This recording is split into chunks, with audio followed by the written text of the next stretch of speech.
compared to Europe right now, the U.S. feels pretty good, but it's still not in a solid situation whatsoever. You wrote a recent op-ed called "Could America Be Worse Than Japan?" and you said that we should not attribute Japan's lost decade to uniquely Japanese failings, basically saying it could happen and it may happen here in the United States.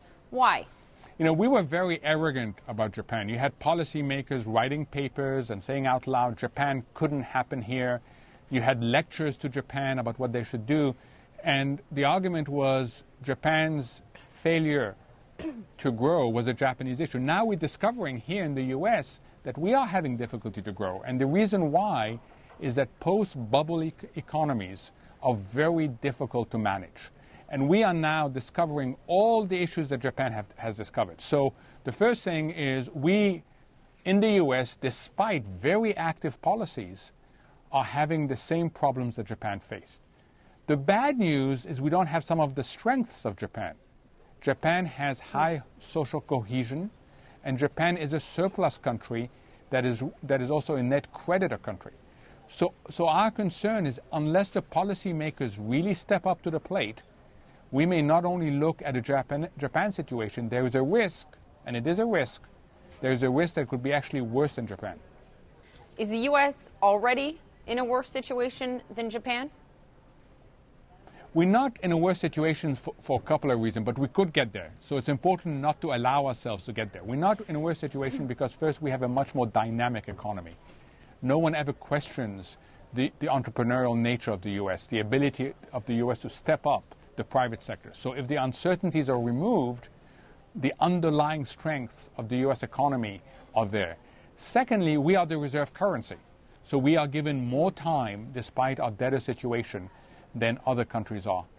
Third, and importantly, our corporate sector is in great shape. If only we could convince them to engage, if only we could convince them to use all this cash they have on their balance sheet, earning zero, Poppy, the cash is earning zero.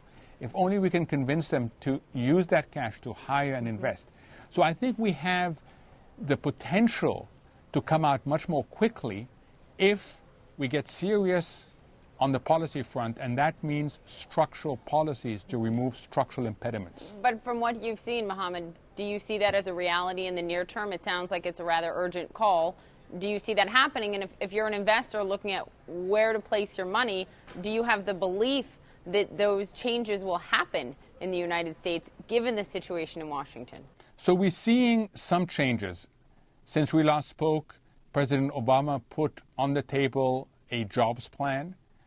He put on the table a housing plan. Now, they're not the whole solutions, but they are part of a solution if only the political system can build on it.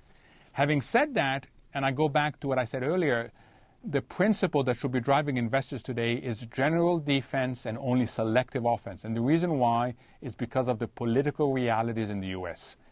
The political realities is that even these little things that the administration is trying to do, they're facing enormous opposition. So I worry that we may be paralyzed as a nation when it comes to structural reforms until after the election. Yeah, I do worry about that, Poppy.